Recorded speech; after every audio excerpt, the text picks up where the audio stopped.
When revised value of assets and liabilities are not to be recorded. कल मैंने आपको बताया था जब आपको रिवाइज्ड प्राइस बैलेंस शीट में मेंटेन करना हो, ठीक है।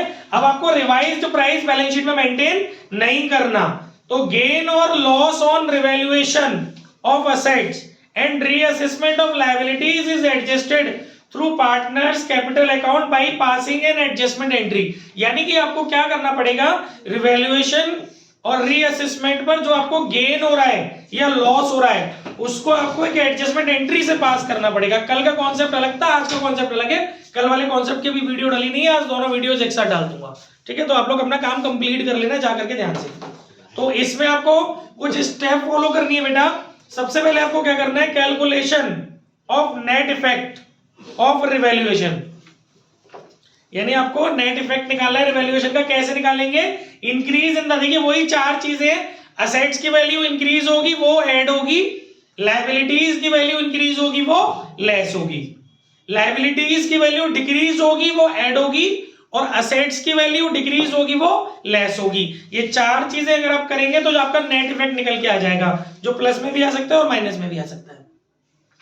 सेकंड स्टेप आपको क्या करनी है, सैक्रिफाइस्ड या गेन्ड प्रॉफिट शेयर कैलकुलेट करना है। आपको बहुत आराम से सिखाया गया है, सैक्रिफाइस्ड और गेन्ड प्रॉफिट शेयर कैलकुलेट करना है। स्टेप्स याद करके जाना हर चीज की। थर्ड स्टेप है आपको calculation of proportionate amount of net effect of revaluation. जो रिवैल्यूएशन का नेट इफेक्ट आया है, जो फर्स्ट स्टेप में आपने नेट इफेक्ट निकाला है, उसको प्रोपोर्शनेट करना है। कैसे करेंगे, गेनिंग पार्टनर के लिए फॉर्मूला लिखा हुआ है, गेनिंग पार्टनर के लिए लिखा है gained profit share into net effect. जो फर्स्ट स्टेप है उसको प्रोपोर्शनेट करना है, जो सेकंड स्टेप में गेन्ड और सैक्रिफाइस्ड प्रॉफिट शेयर आया है उससे गेनिंग पार्टनर का गेन्ड प्रॉफिट शेयर से मल्टीप्लाई करना है, और सैक्रिफाइसिंग पार्टनर का सैक्रिफाइसिंग प्रॉफिट शेयर से मल्टीप्लाई करना है किसका, नेट इफेक्ट का। समझ में आ रही है बात।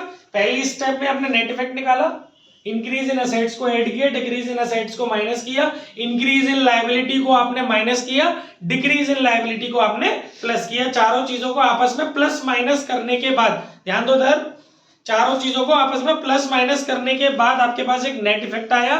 उस नेट इफेक्ट में गेन्ड प्रॉफिट शेयर के साथ आपने मल्टीप्लाई किया, तो गेनिंग पार्टनर का अमाउंट आ गया, गेनिंग पार्टनर के लिए अमाउंट आ गया, और सैक्रिफाइस्ड प्रॉफिट शेयर से मल्टीप्लाई किया तो उसका आपके लिए सैक्रिफाइसिंग पार्टनर के लिए अमाउंट आ गया। अच्छा, अगर आपका नेट इफेक्ट नेगेटिव आया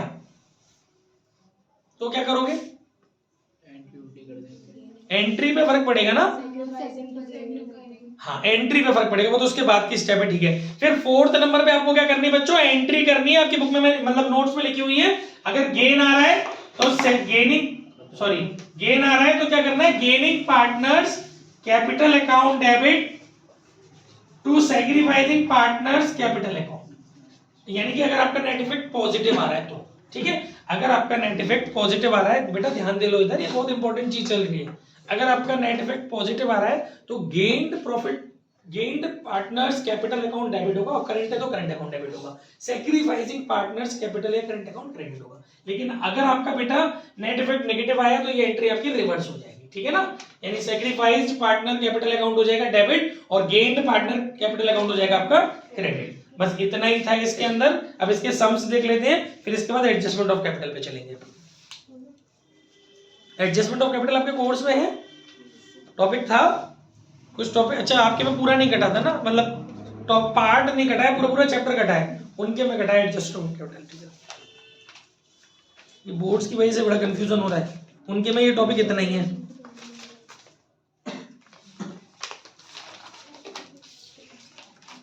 लास्ट मैंने आपको कहां तक भेज दिए थे, 26 तक भेज दिए थे। 26 तक में कोई डाउट है किसी बच्चे का? कोई डाउट नहीं है, कर ही नहीं है तो डाउट कहां से होंगे सर? कैसी बेवकूफी वाले क्वेश्चन पूछते हो हमसे, मालूम तो है आपको हम नहीं पढ़ेंगे, हम शपथ लेते हम नहीं पढ़ेंगे। हम काम इकट्ठा करेंगे, फिर हम आपसे कहेंगे कि इतना काम हमारे पे हो गया है, अब हम क्या करें, हम अपने पहले पेपर की तैयारी करें, प्री बोर्ड की तैयारी करेंगे, ये बंद शुरू करें आपका, क्योंकि हमने काम इकट्ठा किया है सर।